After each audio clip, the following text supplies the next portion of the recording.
سور جو ہے کچھ بھی کھا لیتا ہے, وہ اپنا گند بھی کھا لیتا ہے, وہ نعوذ باللہ زنا بھی جو ہے وہ کسی کے ساتھ بھی کچھ بھی کسی وقت کر لیتا ہے, اس کے اوپر کوئی قانون قاعدہ نہیں ہوتا ہے. اوپر سے اس کا جو جسم بھی ہوتا ہے, اس کے جسم میں بھی ایسی بیماریاں ہوتی ہیں جو بیماریاں پھیلتی ہیں, جو گندی بیماریاں ہوتی ہیں اس کی گند کی وجہ سے. تو اس لیے ہمیں ایسی چیز کو, جانور کو کھانے کے لیے منع کیا گیا ہے, کیونکہ ہم جیسے کھائیں گے ویسے ہو جائیں گے. ویسے ہی آپ کو ایک بات بتاؤں کہ ہمارے آس پاس انرجی فیلڈز ہیں, ٹھیک ہے. انرجی فیلڈ وہ ہوتی ہے کہ جو ہمارے آس پاس جو ایک باڈی ایک انرجی دیتی ہے. تو وہ جیسے اب ہم ذکر کرتے ہیں, ذکر الہی زیادہ سے زیادہ کرتے ہیں, اچھے کام میں کرتے ہیں, ہم مراقبہ کرتے ہیں, ہم کوشش کرتے ہیں کہ ہم اچھی چیزیں سوچیں, ہم اچھی چیزوں کا گمان کریں, ٹھیک ہے. تو وہ ہم آس پاس اپنی انرجی جو ہے وہ بلڈ اور چینج کر رہے ہوتے ہیں. ویسے جب بندہ مایوسی میں اور ایک پریشانی کے عالم میں جاتا ہے تو اس کے آس پاس سے انرجی فیلڈ بھی نیگیٹو ہو جاتی ہے, جس کی وجہ سے جو جنات ہیں, جو شیطانی مخلوقات ہیں, وہ ہم پر زیادہ اور اثر کر سکتے ہیں. شیطانی مخلوقات, جنات, یہ ساری چیزیں انہی کے اوپر زیادہ حاوی ہوتی ہیں جن کا ایک نیگیٹو انرجی سسٹم ہے. نیگیٹو کا مطلب کہ وہ ہر وقت ڈپریشن میں رہتے ہیں, ہر وقت پریشانی میں رہتے ہیں, ہر وقت مایوس رہتے ہیں, ہر وقت سوچ میں رہتے ہیں کہ کل کیا ہوگا, پیسے کہاں سے آئیں گے, یہ مسئلہ کیسے حل ہوگا, فلاں کیا ہوگا, ایسا کیسے ہوگا. شکر کم کرتے ہیں, شکوہ زیادہ کرتے ہیں, جس کی وجہ سے ان کے آس پاس بھی جو ہے ان کا جو اورا ہوتا ہے, ان کی جو انرجی فیلڈ ہوتی ہے, جو ہماری باڈی, جو ہمارے atoms at a base work کر کے نکالتے ہیں, اس وجہ سے ہم پر زیادہ حملے ہوتے ہیں. تو اکثر جو لوگ ایسے شیطانی یعنی کہ وسوسے میں پڑ جاتے ہیں, کہ آپ کو معلوم ہے ایک بات میں آپ کو بتاؤں کہ آپ صلی اللہ علیہ وسلم نے فرمایا ہے کہ جب آپ کے ساتھ کوئی چیز بری ہوئی, ٹھیک ہے, یہ کہنا اور یہ سوچنا کہ اگر میں نے ایسا کیا ہوتا, اگر میں نے ایسا فیصلہ کیا ہوتا, یا میں نے اگر ویسا کیا ہوتا تو میرے ساتھ یہ نہ ہوتا, یہ ساری آپ صلی اللہ علیہ وسلم نے ان کو شیطانی خیالات قرار کر دیے ہیں. کیسے؟ کیونکہ شیطان آپ کو مایوس کرتا ہے. ہاں, اگر تم نے اس ٹائم پر وہ فیصلہ کیا ہوتا, اگر تم نے یہ اس کی بات سن لی ہوتی, یا اگر تم نے ایسا نہیں کیا ہوتا, تم نے ایسا کیا, اس لیے تم اس پریشانی میں ہو. یہ شیطانی وسوسے ہیں. حقیقت یہ ہے کہ جب جس چیز کو ہونا ہے وہ ہو کر رہے گا, چاہے وہ آپ کے نزدیک اچھی ہے یا بری ہے. مومن کا کام ہے کہ اللہ کے فیصلوں سے آگے صرف صبر اور شکر کرے اور کچھ نہیں, اور یہ نہ سوچے کہ فلاں چیز ہوتی تو اچھا ہوتا, یا فلاں چیز ہوتی تو ویسا ہوتا. جو حقیقت ہے وہ یہ ہے کہ جس چیز کو ہونا تھا وہ ہوا ہے, اور جس چیز کو نہ ہونا تھا وہ کبھی بھی نہیں ہوگا, ہم چاہے جتنی کوشش کر لیں. تو جب یہ چیزیں انسان سوچتا ہے تو اس کی تھاٹ پروسیس بدل جاتی ہے, اور جب اس کی تھاٹ پروسیس بدل جاتی ہے تو اس کی عادتیں بدل جاتی ہیں, پھر وہ زیادہ غلط چیزوں کی طرف بڑھتا ہے. مثلا کہ جو بندہ پریشان یا مایوس ہو تو پھر وہ یا تو پھر وہ کیا کہتے ہیں, کچھ سوچتا ہے کہ میں چوری کر لوں, میرے پیسوں کا مسئلہ حل ہو جائے گا, میں حرام کا راستہ چوز کر لوں, کسی کو دھوکہ دوں, کسی سے فراڈ کروں, یا میں شراب پی لوں, شراب سے میرا دکھ درد دور ہو جائے گا, یا میں نشے کر لوں, اس سے مجھے آسانی اور مجھے آرام. سگریٹ نوشی بھی جو ہے وہ ایک قسم کا نشہ ہے. وہ سمجھتے ہیں کہ سگریٹ اور نکوٹین سے آپ کو آرام مل رہا ہے, لیکن آپ کو آرام نہیں مل رہا, آپ اپنے آپ کے اوپر ظلم کر رہے ہیں, اپنے جسم کے اوپر ظلم کر رہے ہیں. تو آہستہ آہستہ انسان جو ہے اشرف المخلوقات سے حیوان بن جاتا ہے. شکل وہی رہتی ہے انسانوں والی, اشرف المخلوقات کی, لیکن اصل میں وہ حیوان بن جاتا ہے. اور حیوان کیسے, یہ آپ کے سامنے سب سے بڑا ثبوت ہے, آپ دنیا کا حال دیکھ لیں.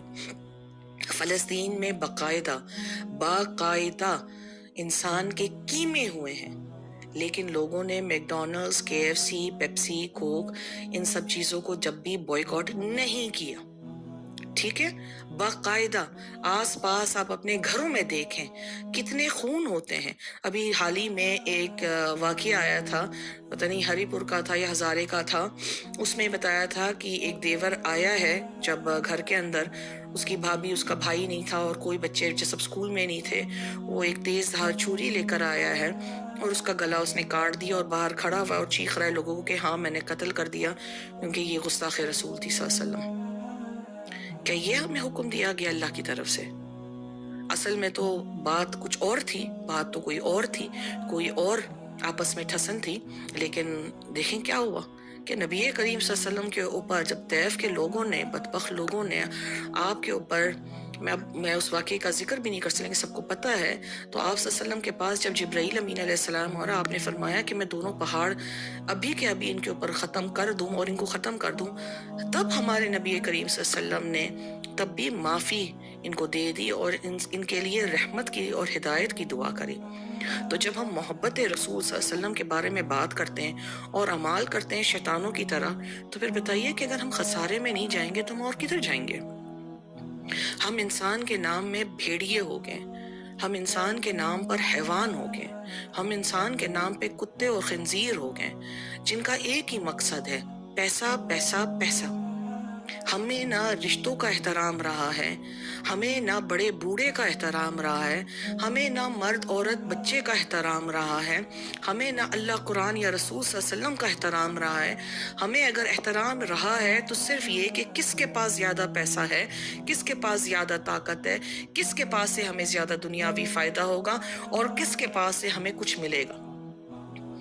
غریبوں کو تو آج کل کوئی منہ ہی نہیں لگاتا، چاہے وہ غریب رشتہ دار ہو، چاہے وہ غریب انسان ہو، چاہے وہ غریب دوست ہو، چاہے وہ غریب غیر ہو، ان کو تو کوئی منہ نہیں لگاتا. اس لیے تو آج نفسا نفسی کا دور ہے، کیونکہ آج یہی دکھایا اور سکھایا جا رہا ہے، کیونکہ پوری دنیا اسی ایک راستے پر ہے، کیونکہ ساری دنیا مایوس ہو گئی ہے.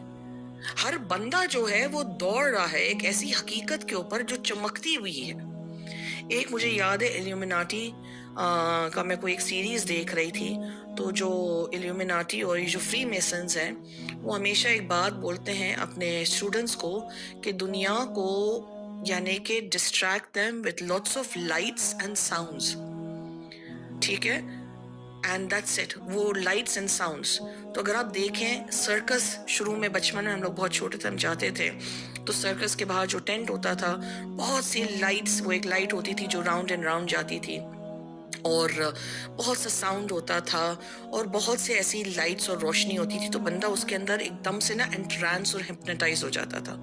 اکثر آپ دیکھیں، آپ یہ جو بڑے بڑے دنیا کے ممالک ہیں، آپ وہاں پہ بھی جائیں، نیو یارک میں جو ٹائم سکوئر ہے اس کے اندر چاروں طرف جو ہیں بڑی بڑی بلڈنگز ہیں، بڑی بڑی بلڈنگز ہیں، huge bill boards and lights and sound and that's it. بندہ اس میں کھو جاتا ہے، وہ اس چیز میں، اس روشنی اور چکنا چون، یعنی کہ وہ بالکل ہپنوٹائز ہو کر وہ دنیا کی حقیقت سے گمراہ ہو جاتا ہے اور بالکل کھو جاتا ہے. تو یہ کوشش کرتے ہیں فری میسنز اور یہ سب کہ ہمیں ان چیزوں میں بزی رکھیں اور مصروف رکھیں. تو یہ جو میں نے آپ کو شروع میں جو ورس بولی تھی، یہی ورس ہے جو اس امت کو بچائے گی خسارے سے. اور وہ یہی ورس ہے کہ جب آپ پریشان ہوں، مایوس ہوں، تو حرام کا راستہ، غلط راستہ چننے سے پہلے یہ آیت مبارکہ کی تلاوت کریں، پڑھیں اپنے آپ سے اور یہ بولے کہ قَالَ وَمَن يَقْنَطُ مِن رَحْمَتِ رَبِّهِ إِلَّا الضَّالُّونَ. قَالَ وَمَن يَقْنَطُ مِن رَحْمَتِ رَبِّهِ إِلَّا الضَّالُّونَ. اللہ نے وعدہ کیا ہے، میں نے یا آپ نے وعدہ نہیں کیا ہے، پریزیڈنٹ نے وعدہ نہیں کیا ہے، پرائم منسٹر نے وعدہ نہیں کیا ہے، کسی بڑے امیر کبیر انسان نے وعدہ نہیں کیا ہے. جو واحد مالک ہے اس کا وعدہ ہے کہ تم پریشان نہیں ہو، میں ہوں. تمہیں ظاہری نہیں پتا چل رہا ہے، ممکن ہے کہ تمہیں ظاہری طور پہ تکلیف ہوگی، تمہارا ہاتھ ٹوٹے گا، تم ذلیل ہوگے، تم دنیا میں رسوا ہوگے، لوگ تمہارے بارے میں جھوٹا بولیں گے، لوگ تمہارے بارے میں برا بھلا بولیں گے، لوگ تمہیں گنہگار بولیں گے. لیکن وہ حدیث یاد ہے نا جو میں نے پچھلی بار بھی بتائی تھی اور لکھی ہوئی بھی تھی کہ قیامت کے نزدیک ایک ایسا وقت آئے گا کہ جو امانت میں خیانت کرتا ہے اس کو امانت دار کہا جائے گا، جو جھوٹا ہے اس کو سچا کہا جائے گا، اور جو سچا ہے اس کو جھوٹا کہا جائے گا۔ لیکن ہمارا یہ کام نہیں ہے کہ ہمیں کون کیا کہہ رہا ہے۔ او بھئی اگر تم مجھے جھوٹا سمجھتے ہو سو واٹ، تم میری قبر میں نہیں آؤ گے، میں تمہاری قبر میں نہیں آؤں گی۔ میرا فیصلہ میرا اللہ کرے گا۔ میرا کام ہے اس دنیا میں کہ میں اپنے سارے رشتوں کو احترام سے، اور جو جس کے رشتے کی جو حق ہے، جو فرض ہے، میں وہ سارے فرض ادا کروں۔ آگے سے وہ رشتے فرض ادا کریں، آگے سے حق تلفی کریں، وہ ان کا معاملہ ہے، وہ ان کی قبر کا معاملہ ہے۔ ان کو گالیاں دے کر، ان کو برا بھلا کہہ کر، ان کو مار پیٹ کر آپ کو کچھ نہیں ملے گا، اور نہ آپ کو کرنے کی ضرورت ہے۔ یاد رکھیں ہم مسلمان ہیں، ہمیں جنگلی جانور اور بھیڑیے بننے سے صرف اور صرف ہمیں ہمارا دین بچا سکتا ہے، اور دین بھی وہ جس کے اوپر ہم عمل کریں۔ ورنہ آج کل آس پاس آپ دیکھیں خون خرابہ، بھائی کو قتل کر رہا ہے، اولاد ماں باپ کو قتل کر رہی ہے، بچے ماں کے اوپر ہاتھ اٹھا رہے ہیں، باپ بیٹی کے ساتھ زنا کر رہا ہے، بھابھی اور دیور ایک دوسرے کے ساتھ زنا کر رہے ہیں، چوری چکاری عام ہو گئی ہے، جادو تعویذ عام ہو گئے ہیں۔ جادو تعویذ اتنے عام ہو گئے ہیں کہ ماں اپنی سگی اولاد کے اوپر بھی جادو تعویذ کر لے گی صرف پیسوں کی لالچ میں۔ تو بتائیے ہم تو جنگلی جانور اور بھیڑیے بن رہے ہیں۔ تو ہم اگر اسی راستے پہ چلتے رہے تو ہمارا بہت بڑا خسارہ ہو جائے گا۔ آج اگر امت کمزور ہے، امت آج حکمرانی نہیں کر رہی ہے جیسے خلفائے راشدین کے زمانے میں تھی، وہ اس وجہ سے نہیں کر رہی ہے کیونکہ ہمارا ایمان کمزور ہو گیا، کیونکہ ہم دین کو بھی اپنے حساب سے چلا رہے ہیں۔ جو دین کے ٹھیکیدار ہیں وہ بھی دین کی صرف وہی باتیں کرتے ہیں جس سے ان کو فائدہ ہو، جس سے ان کو واہ واہ ہو۔ آپ اگر سپیچز سنیں تو لوگ اکثر وہی پوائنٹس نکالتے ہیں، وہی پوائنٹس کے اوپر بات کرتے ہیں جس سے سب سے زیادہ اللہ واہ واہ، اللہ اکبر، نعرے تکبیر، نعرے رسالت، یہ سب ہو۔ وہ باتیں نہیں کرتے ہیں جو شاید آپ کو چبھیں گی، لیکن ہیں وہ اللہ کی طرف سے۔ آپ کو پسند نہیں آئے گا کہ آپ کو کہا جائے کہ جا کے آپ اپنی ماں کا حق ادا کریں، آپ اپنی بیوی کا حق ادا کریں، آپ اپنی اولاد کا حق ادا کریں، آپ اپنے خاوند کا حق ادا کریں، آپ اپنے جو پڑوسی ہیں ان کا حق ادا کریں۔ یہ ساری باتیں تو بری لگیں گی، اس لیے وہ باتیں کریں جس میں انسان واہ واہ ہو۔ لیکن پھر at the end of the day کیا ہوگا؟ یہی ہوگا جو آج ہو رہا ہے۔ ایک بات یاد رکھیں، اگر ہم یہ سوچتے ہیں کہ فتنہ ہمارے گھروں تک نہیں پہنچا ہے، فتنہ ایک دفعہ پھیل جائے، ایک چیز جو بولتے ہیں نا فتنہ آگ کی طرح ہو جائے، وہ ایک دفعہ پھیل جائے تو ساری بستی کو کیا پوری دنیا کو آگ لگا دیتا ہے۔ تو بھلے آج کوئی ظلم ہوا ہو، فلسطین میں جو ظلم ہوا ہے، جو آس پاس ہمارے پاس ظلم ہے، اگر ہم آج اس کے اوپر کچھ کہیں گے نہیں، کچھ کریں گے نہیں، اور خود بھی بھیڑی اور حیوان بن جائیں گے، تو یہ فتنہ کل آپ کے گھروں میں بھی ہوگا۔ اس لیے میری آپ لوگوں سے سب سے یہی دعا ہے، یہی امید ہے کہ ہم سب کا کام ہے کہ ہم اللہ کی طرف پھر سے ہم توجہ کریں، ہم اللہ کی طرف پھر سے مڑیں، اور نبی کریم صلی اللہ علیہ وسلم کی سنتوں کو صرف یاد نہیں کریں، ان کا ذکر نہیں کریں، لیکن ہم کوشش کریں کہ ہم ان کی سنتوں پر عمل کریں، استغفار کثرت سے پڑھیں، درود شریف کثرت سے پڑھیں، جو حرام ہے اس کو چھوڑ دیں، بھلے جتنا مشکل ہو، لیکن اللہ پر یقین رکھیں، مشکل وقت آئے گا لیکن یاد رکھیں فَإِنَّ مَعَ الْعُسْرِ يُسْرًا، إِنَّ مَعَ الْعُسْرِ يُسْرًا۔ ہمیشہ اللہ تعالیٰ آپ کے لیے آسانیاں پیدا کرے گا، بس شرط یہ ہے کہ آپ اللہ سے کبھی بھی امید نہ ہاریں۔ اللہ تعالیٰ سے ہم شکر ادا کرتے ہیں، اور یہاں پہ میں لمبی ہو گئی ہے تو میں انشاءاللہ تعالیٰ بس اب دعا مانگ لیتے ہیں. بسم اللہ الرحمن الرحیم. اللہم صلی علی محمد وعلی آل محمد کما صلیت علی ابراہیم وعلی آل ابراہیم انک حمید مجید. اللہم بارک علی محمد وعلی آل محمد کما بارکت علی ابراہیم وعلی آل ابراہیم انک حمید مجید.